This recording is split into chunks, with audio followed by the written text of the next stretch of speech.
नाही, आज पुणे महापालिकाचं बजेट सादर करण्यात आला। हा बजेट बेसिकली प्रशासनाचं बजेट आहे। त्याच्यानंतर हा बजेट जो आहे आपल्या स्थायी समितीच्या स्तरावर याच्यावर विचार मंथन केला जाणार आहे आणि पुन्हा त्याच्यानंतर जीबी मध्ये हा बजेट जाईल। पण महापालिका आयुक्तचं जो बजेट असते तो एक ड्राफ्ट बजेट असते आणि त्याच्यानंतर थोडाफार त्याच्यामध्ये सुधारणा करण्याचे स्कोप काही ठिकाणी असतं। मी आपल्याला थोडक्यात सांगतो की बजेटचं काय स्वरूप आहे।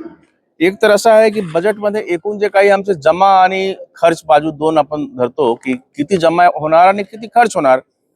तर आमचा जो काही अंदाज आहे, जो काही अभ्यास केलेला आहे महापालिकेच्या कामकाजातून किंवा जे काही आमचे सोर्सेस ऑफ रेव्हेन्यू आहे आणि कुठे कुठे खर्च करायलाच पाहिजे, हे सगळे चांगला अभ्यास करून एकूण 13,995 कोटीचा बजेट आम्ही सादर केलेला आहे।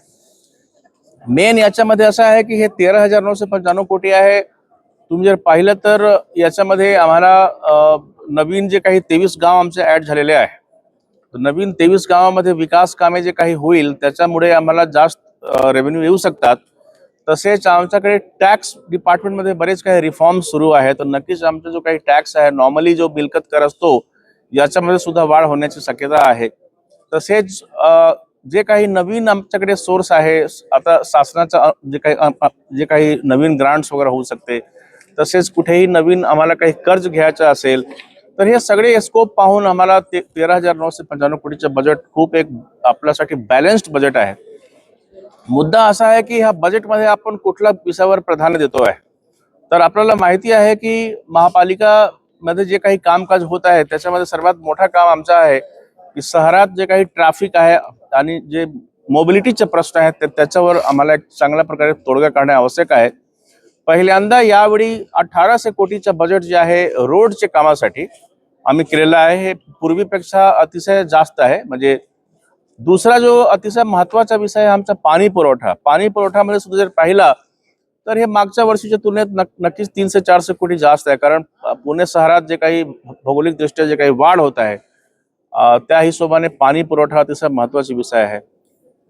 तिसरा आहे आमच्याकडे स्वच्छता, म्हणजे पुणे शहरात स्वच्छतामध्ये चांगले काम होणे फार गरजेचे आहे, म्हणून याला आपण खूप चांगल्या पद्धतीने आम्ही प्रायोरिटी दिलेला आहे।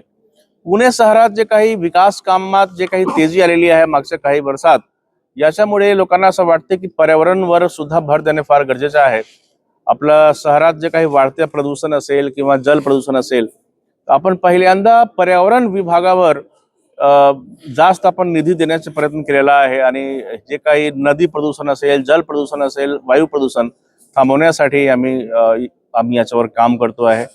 त्याच्यानंतर जो काही वेगवेगळे महत्वाचे विषय आहे त्याच्यामध्ये आपला जो काही आपल्याला माहिती आहे की पुणे शहरासाठी हेल्थ एक फार इम्पॉर्टंट कन्सर्न आहे। हेल्थ डिपार्टमेंट मध्ये सुद्धा नवीन जे काही आमचे रुग्णालय आहे, आपण 2 रुग्णालय तयार करतो आहे, तसेच जे काही जुने रुग्णालय आहेत त्याचं बळकटीकरण करणे याच्यावर भर देतो आहे। काही ठिकाणी पीपीपी मोडवर पण नवीन हॉस्पिटल तयार करू।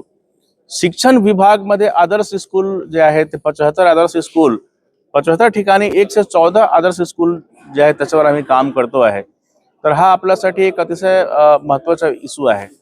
मी अजून एक सांगतो की पुणे शहरात कसं आहे की हे जे पाणीचं जो प्रदूषण आहे त्याच्याशिवाय जो ड्रिंकिंग वॉटर आणि ड्रेनेज वॉटर त्याच्यामध्ये काही मिक्सिंग होऊ नये आणि लोकांना कुठलाही त्रास होऊ नये, त्यासाठी पहिल्यांदा आपण एक कंटामिनेशन नावाचं एक हेड ओपन केलेलं आहे, जेणेकरून पिण्याचं पाणी आणि जो काही आपला ड्रेनेजचं पाणी आहे कुठेही मिक्स होता कामा नये। तसेच स्टॉर्म वॉटरचं पाणी तसेच ड्रिंकिंग वॉटरचं पाणी मिक्स होऊ नये, तसेच जे जुने आणि खराब ड्रेनेज आहे ते खराब होऊ नये।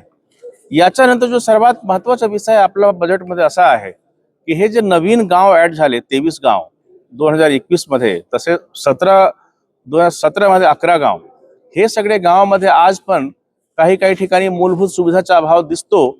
म्हणून हे सगळे गावामध्ये ड्रेनेजची सुविधा, पाणी पुरवठ्याची सुविधा, ताकि प्रत्येक गावामध्ये एक मुख्य रस्ता करण्याच्या बाबतीत प्लॅनिंग आपण केलं आहे। तो जे काही ज्वलंत प्रश्न आहे पुणे शहराचे, हे सगळे या वर्षीच्या बजेटमध्ये आम्ही घेण्याचा प्रयत्न केलेला आहे आणि त्यासाठी खूप एक चांगली तयारी करून आपला जो काही एक स्ट्रेंथ, वीकनेस, थ्रेट, ऑपॉर्च्युनिटी जे असते, सॉर्ट अनालिसिस हे करून बजेट तयार करण्यात आलेलं आहे। धन्यवाद।